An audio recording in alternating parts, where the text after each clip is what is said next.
Hi everyone, welcome to our channel Lawless. Myself Ritik, a final year law student from Faculty of Law DU. और आज हम family law के जो हमारी landmark judgement की series है उसी को कंटिन्यू करते हुए जो नेक्स्ट केस है lily Thomas versus union of India. काफ़ी फेमस केस है, आपने शायद कहीं ना कहीं इसके बारे में सुना हो। चलिए इस केस के फैक्ट्स को समझते हैं। इस केस में होता क्या, एक हिंदू मैन होता है जिसकी ऑलरेडी एक मैरिज हो रखी होती है अंडर हिंदू मैरिज एक्ट, लेकिन for the purpose of doing another marriage वो अपना रिलीजन ही चेंज कर लेता है और वो इस्लाम में आ जाता है। तो उसकी जो फर्स्ट वाइफ है वो कंप्लेन करती है कि भाई ये तो गलत है और इसने जो है बाइगैमी का ऑफेंस कमिट किया है। और इशू भी इस केस में यही है जो कहता है कि where are non Muslim gets converted to Muslim faith merely with the view to avoid an earlier marriage और to enter into a second marriage whether the marriage entered into by him after conversion would be void और not. जिसमें जो court है वो कुछ important points देती है। चलिए उन्हें एक एक करके समझते हैं।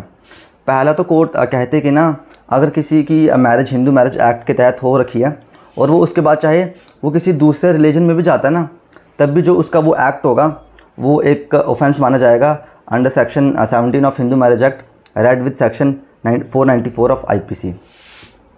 दूसरा पॉइंट जो कोर्ट कहती है वो ये था कि ना, religion is a matter of faith stemming from the depth of heart and mind. Religion, faith और devotion are not easily interchangeable. ये इंटरचेंजेबल नहीं है। आप अगर किसी पर्पज़ से दूसरे रिलीजन में जा रहे हो तो वो एक बिल्कुल वैलिड चीज़ नहीं कहलाई जाएगी, क्योंकि रिलीजन आपका रिलीजन है ही इस पर्पज़ से कि आपका उस थॉट प्रोसेस में, उस डाइटी में, उस गॉड में बिलीव है।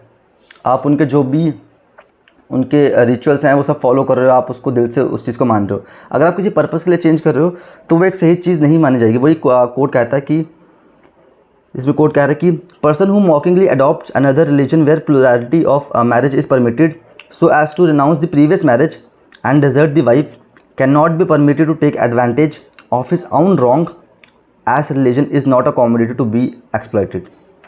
ये कोर्ट की ऑब्जर्वेशन थी और इन्हीं ऑब्जर्वेशंस को अपहेल्ड करते हुए कोर्ट कहते हैं कि जो सेकंड मैरिज थी, जो पहली मैरिज के सबसिस्टेंस में हुई, वो एक वॉइड थी और जो हस्बैंड है उसे पनिशमेंट होनी चाहिए अंडर सेक्शन 17 HM में रेड विद सेक्शन 494 IPC। बाकी इसी तरह आप हमारे लैंडमार्क जजमेंट की सीरीज़ को सपोर्ट करने के लिए हमें फॉलो भी कर सकते हो। Thank you.